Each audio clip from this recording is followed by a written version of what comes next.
व्रत का जो नियम है वो एक ही नियम है जो शिव महापुराण के अंतर्गत है। सुबह पूजा की थाली लगाई है। 5 व्रतों का विधान है, छठा व्रत का विधान नहीं। कितने व्रत?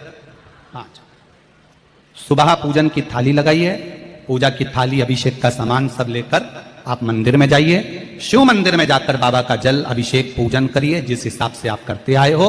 पूजन की थाली में सामान उतना रखना जो शाम को भी आपके साथ चला जाए, अलग से नहीं रखना पड़े।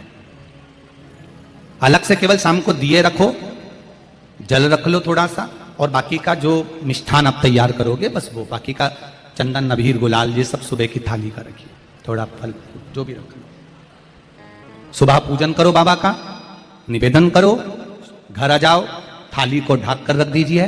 शाम को जब जाओ कोई प्रसाद उतना ही बनाओ जितना भगवान के लिए बना रही हो। ये नहीं कि खीर ज्यादा बना ली तो आधी हम यहां ले जाएं और आधी घर के लिए छोड़ दें, नहीं, उतना ही बनाओ जितना भगवान के लिए जाएगा, जिसमें से 3 हिस्से हों।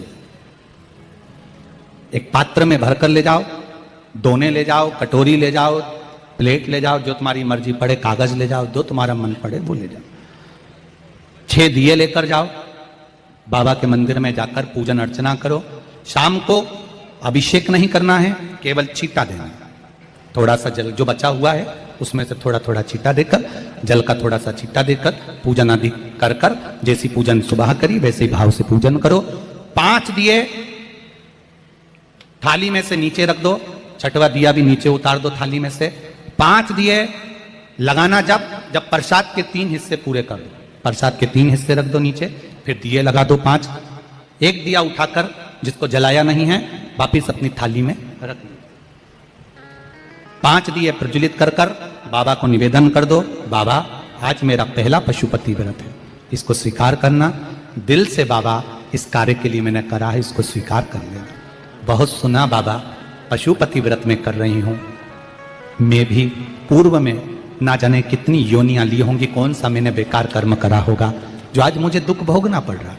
इस दुख को आप मिटा सकते हो क्योंकि आपका नाम पशुपति नाथ है। आप इसको मिटाइए, विनय करो, बाबा से विनती करो। एक दिया, एक प्रसाद का हिस्सा थाली में लेकर आ जाओ, बाबा को निवेदन कर कर, बाकी का वहां छोड़कर एक दिया, एक प्रसाद का हिस्सा लेकर आ जाए। एक दिया, एक प्रसाद का हिस्सा लाए, घर के अंदर प्रवेश करते समय सीधे हाथ की ओर बैठकर, अपने घर की ओर मुख कर कर सीधे हाथ की ओर उस दिए को घर के बाहर प्रज्वलित कर दो। भगवान से विनती करो, भोलेनाथ आप मेरे घर में प्रवेश कर कर मेरा कार्य सिद्ध करें। बाबा को निवेदन कर कर अंदर जाइए। भोजन करने से पहले जो मीठा है, एक हिस्सा प्रसाद का है, उसको खा लीजिए। उस हिस्से में से किसी को नहीं देना, चाहे घर में बच्चे हों चाहे बड़े हों। उस प्रसाद का हिस्सा केवल तुमको खाना। पहले प्रसाद खाइए, उसके बाद में फिर भोजन करिए। एक समय फलाहार कर सकते हो, दूसरे समय भोजन कर सकते हो। इसमें जरूरी नहीं कि आपको मीठा ही खाना है। शाम का जो प्रसाद बनेगा वो मीठे का ही भोग लगेगा।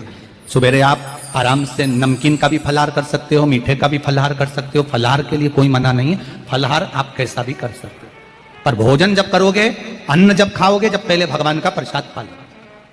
4 पशुपति व्रत पूर्ण हो। बीच में अगर कहीं रजस्वला धर्म आ गया, आपको पूजन नहीं करना है, घर में कोई सूतक सावड़ आ गया, या कोई व्रत फंस गया, एकादशी आ गई, या कोई व्रत आ गया, तीज आ गई, चतुर्थी आ गई, जिसका आप व्रत करते हुए आए हो, तो पशुपति व्रत उस दिन मत करो, फिर अगले सोमवार कर लेना। 3 हो गए, एक रह गया बीच का, उसको अगले में करो, वो चौथे में गिनती में आ जाए। 5वां छूट गया, कोई बात नहीं, 1 महीने बाद तो होगा, 8 दिन बाद तो होगा, 15 दिन बाद तो होगा, फिर उसको गिन लो, 5वां हो जाए। महाराज ऐसे 5वां व्रत जब आए, 5वें व्रत के दिन शाम को जब पूजन करने जाओ, एक श्रीफल, कुछ रुपए, 11 रुपए आदि जो भी है, नारियल पर रखकर बाबा को विनय कर कर, बाबा आज मेरा पशुपति व्रत पूर्ण हो रहा है, आपकी कृपा हो, मेरी झोली भरना बाबा, विनती करो। और वो श्रीफल रुपया रखकर 5 दिए लगाकर, एक दिया वापिस लेकर, एक हिस्सा प्रसाद का लाकर देहली पर अपने वही दिया लगाकर अंदर प्रवेश कर कर भोजन ग्रहण करो। बाबा को निवेदन कर लो। पशुपति व्रत का कोई उद्यापन नहीं है, पशुपति व्रत का एक ही उद्यापन है, जो श्रीफल और 11 रुपए आपने मंदिर में रखे हैं, वो उद्यापन के भाव से रखे हैं, भगवान को नमन कर कर रखे हैं। ये पशुपति व्रत। अब दुनिया के लोग इसको पशुपति व्रत को कहीं इतनी बत्ती लगा दो, तो इतनी बत्ती का दिया लगाओ, तो ऐसा करो, तो गलत। उसका नियम जो है वो एक ही, उस नियम के अलावा कोई नहीं। आप प्रेम से करो, स्नेह से करो, उसको दिल से विचारो, मन से विचारो। शंभो शरणे पड़ी, मांगू घड़ी रे घड़ी, दुख काटो दया करी निदर्शन। आप दिल से उसका स्मरण, ये पशुपति व्रत है। एक व्रत करने के बाद अगला जब व्रत करो तो थोड़ा रुक कर करना, एक साथ लगे लगाए व्रत ना करिएगा, थोड़ा रुक कर करिए, इंतजार करो 3 महीने का कि बाबा मेरी ऊपर कृपा जरूर करेगा। दिल से करा है तो वो दिल से देगा, झोली भर कर देगा, ये निश्चित है, उसका व्रत फल देता है। करना जरूरी नहीं है कि व्रत माताएं करेंगी, पुरुष कर सकता है, बच्चे कर सकते हैं, बूढ़े कर सकते हैं, बड़े कर सकते हैं, बेटा बेटी कर सकते हैं, नवयुवक बच्चे कर सकते हैं, पर दिल से करो उस पशुपति व्रत। कोई आपका दूसरा व्रत फंस गया है तो पशुपति व्रत को छोड़ दो। उस दिन आपका जो व्रत है, एकादशी हो, चतुर्थी हो, तीज हो, छठ हो, उसको कर लो। नवरात्रे फंस गए, नवरात्रे कर लो, उसके बाद कर लेना पशुपति। जितने व्रत रह जाए उस व्रत को बाद में। महाराज शिव कृपा, व्रत एक ही मंदिर में करना। जिस मंदिर में पहला व्रत करा है उसी मंदिर में 5 व्रत करना। ये नहीं कि हम मायके में 2 व्रत करके आ गए और तीसरा व्रत हमने ससुराल में कर लिया। नहीं, 2 व्रत करके मायके से आ गई हो तो 3 व्रत भी मायके जाके ही करना। अगली बार ऐसे जाना कि सोमवार बीच में फंस जाए और तुम 1 व्रत करके आ जाओ। मायके में अगर व्रत कर रही हो तो अपनी पूजन का सामान अपने ही रुपए का होना चाहिए, मायके के पैसे का नहीं चाहिए। कुंवारी होती और तुम मायके के सामान से पूजन करती, अगर कुंवारी होती तो तुम्हारा वो पूजन लगता, पर विवाह होने के बाद, गोत्र बदलने के बाद आप अपना पूजन का धन अपना खर्च करें। हम तो यहां तक कहते हैं मंदिर में भी अगर लोटा भरा हुआ रखा है, मंदिर में बाल्टी भरी रखी है, आप पहले अपना कुछ रुपया दान पेटी में डालकर फिर आप उस लोटे का प्रयोग करें। पीपल के पेड़ के नीचे पूजन करने गए, आंवले के पेड़ के नीचे पूजन करने गए, बड़ के पेड़ के नीचे पूजन करने गए, किसी की लगी लगाई थाली मिल गई, सामान मिल गया, उसके सामान में से आप मत चढ़ाइए। आपके पास जो सामग्री है आप उससे पूजन करें। अपने पड़ोसी से 1 रुपया भी मांगकर भगवान को मत दीजिए। जिस भगवान को देते हो उस भगवान को बुरा लगता है कि मेरे सामने खड़ी होकर हाथ पड़ोसी के आगे फैला रही है, तुम मुझसे मांग, मैं तुझे झोली भर कर दूं। पत्र प्राप्त हुआ, बहुत सुंदर प्रश्न है आपका। गुरुजी, पशुपति व्रत में जो 6 दिए लगाए जाते हैं उसमें बत्ती गोल लगाना चाहिए कि लंबी लगाना चाहिए? प्रश्न बहुत अच्छा है, एक बार जोरदार ताली बजाओ भगवती साहू के लिए, बहुत अच्छा प्रश्न है। हमने पहले भी कथा में कहा कि शंकर भगवान के मंदिर में पार्वती भी है, शिव भी है, दोनों विराजमान है। आप दोनों तरह की बत्ती शंकर के मंदिर में लगा सकते हैं। जहां देवी के मंदिर में अकेली देवी होती है तो वहां पर फिर लंबी बत्ती का क्रम आ जाता है। पितरों की पूजन हो रही होती है, लंबी बत्ती का क्रम आ जाता है। पर जहां पर देवादिदेव महादेव भी हैं, पार्वती भी है, वहां आप गोल भी बत्ती समर्पित कर सकते हो और लंबी भी बत्ती लगा सकते हो, उसमें कहीं दोष नहीं आएगा। फिर आपने वर्णन करा 5वां व्रत पूर्ण होने पर 108 पुष्प या चावल बेलपत्र चढ़ाते हैं।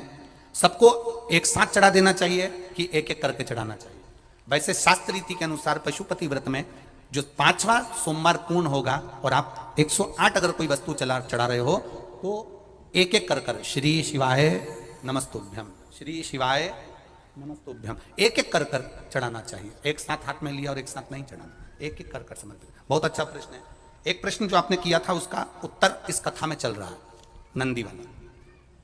जो प्रश्न आपने तीसरा करा है उसका उत्तर इस कथा में चल रहा है कि आप कहते हो कि मंदिर से जाते समय नंदी के कानों में कहकर चले जाओ। बैठिए बैठिए बैठिए बैठिए। बहुत सुंदर प्रश्न है आपके, बहुत भाव से और आनंद से आपने करा और जनमानस के कल्याण के प्रश्न है। ये केवल आपके लिए नहीं है, ये सबके लिए इतने जोरदार प्रश्न है। जो गलती भी करते होंगे तो उसको सुधार सकते। आपने कहा कि नंदी के कानों में कहना चाहिए। लोग हंसते हैं, कहते हैं बताओ वो नंदी के कानों में भगवान को कहना चाहिए। वैसे तो हम आपको एक बात बताते हैं कि दुनिया के लोग किसी दूसरे धर्म की कभी हंसी नहीं उड़ाते। दुनिया के लोगों को दूसरे का धर्म अच्छा लगता है। दुनिया के लोग सबसे ज्यादा हंसी उड़ाते हैं तो हमारे सनातन धर्म की ही उड़ाते हैं, और उसे खुद उड़ाते हैं, दूसरा उड़ाने वाला नहीं होता। दूर के ढोल हमें समझ में आते हैं, उसका धर्म हमें समझ में आ गया, उनका क्या है, ऐसा है, आओ कुछ नहीं, उनके धर्म में ऐसा है, कितना आनंद हमें दूसरे के धर्म में लग रहा है, और हमारा सनातन धर्म हमको बुरा लगता है, हमारे सनातन धर्म हमें बुरा लगने लगा। अरे भाई, लोग कहते हैं कि नंदी के कान में कहते हो, ये कोई हमारे पुराणों में या शास्त्रों में लिखा है? भगवती बहन साहू, आपको धन्यवाद देना चाहूंगा और एक बात कहना चाहूंगा, जितनी भी शिव महापुराण के अंतर्गत चाहे उपाय जो बताए जाते हैं कि बेलपत्री ऐसे चढ़ाना, काली मिर्च ऐसे चढ़ाना, चावल ऐसे चढ़ाना, धतूरा का क्या महत्व है, शमी के पत्ते का क्या महत्व है, बेलपत्री के पत्ते का क्या महत्व है, ये जितनी भी बातें बताई जाती हैं ये सब पुराण के अंतर्गत से बताई जाती है।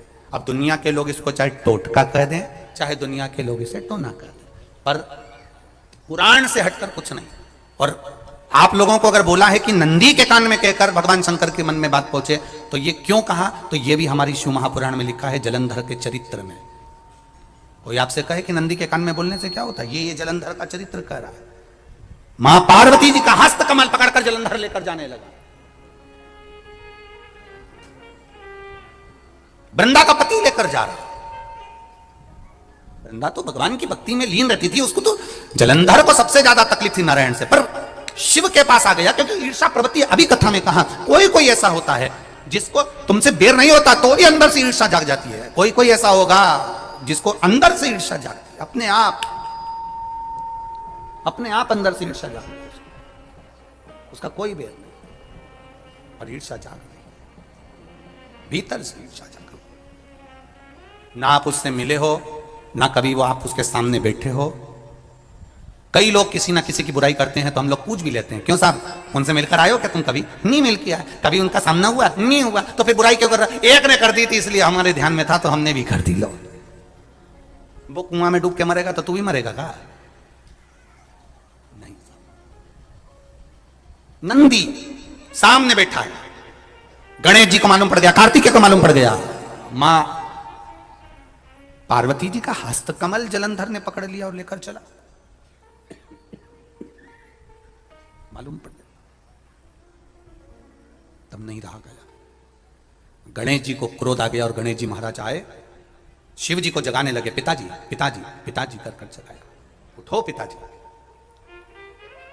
पिताजी उठिए, पिताजी जागिए, पिता को जगा रहे हैं। भगवान शंकर नहीं उठे, तप में लीन थे। क्या करें हम, जलंधर के पास में इतना बल है, इतना बल है, और पिता की आज्ञा नहीं होगी तो हम कैसे मार देंगे इसको? मारने को तो मार दें। मां ने आज्ञा करी थी कि जलंधर उसको तारकासुर को मार दो, तो कार्तिकेय ने तारकासुर को मार दिया। शिव जी की आज्ञा नहीं तो हम इसको कैसे मारें? क्या करें?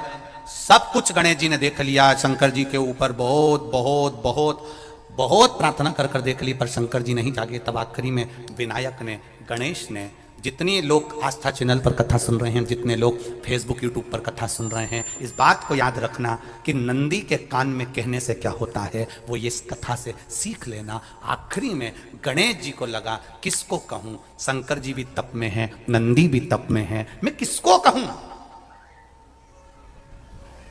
शिव जी को कह के कर थक गया, पिताजी को बोल बोल कर थक गया, पिताजी जागते नहीं। अब मैं किसको कहूं ये बात, किससे कहूं?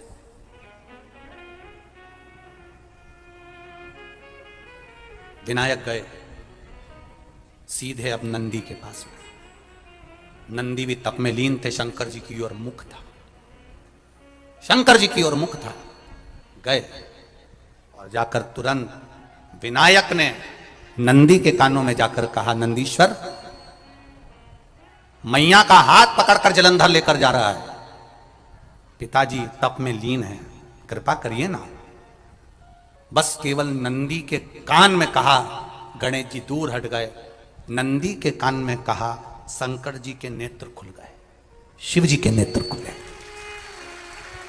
ध्यान देना जरा, इस शिव महापुराण की, आशुतोष शिव महापुराण की कथा, जो कथा यहां कही जा रही है, ये कथा पहले के चरित्रों में सुनने को नहीं मिली होगी। जरा ध्यान देना इस संवाद पर। जितने लोग आस्था चैनल पर, जितने फेसबुक यूट्यूब पर सुन रहे हैं, सनातन धर्म की हंसी उड़ाने वाले कह देते हैं नंदी के कान में कहने से क्या होता है, नंदी के सामने जाकर बोलने से क्या होता है, नंदी के पास बैठकर बोलने से क्या होता है, नंदी के पास बैठकर शंकर जी का मात्र दीदार करने से क्या होता है, दर्शन करने से क्या होता है। वो अच्छे से समझ लेना।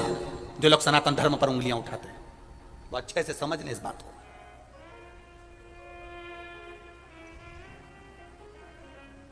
क्या होता है? नंदी तप में लीन, शिवजी तप में लीन, शिव नहीं उठ रहे। विनायक ने नंदी के कानों में जाकर कह दिया, नंदी के कान में जाकर कहा, नंदी के नेत्र नहीं खुले। नेत्र किसके खुले? जम के बोलो, महादेव के खुले, शिव जी के खुले। ये मन का तार। नंदी शंकर की आराधना कर रहे थे, शिव अपनी भक्ति में डूबे थे। यहां कहा, यहां पहुंचा, जो दिल में था उस तक बात पहुंच गई। नंदी के दिल में शिव थे, तुम कहे, नंदी ने शंकर तक बात पहुंचा दी। वो सूत्र जो बंधा था दिल से दिल तक का, वो पहुंच गया। वो सूत्र जो दिल से दिल तक बंधा हुआ था, मन से बंधा हुआ था, खबर वहां तक पहुंच गई, खबर पहुंच गई।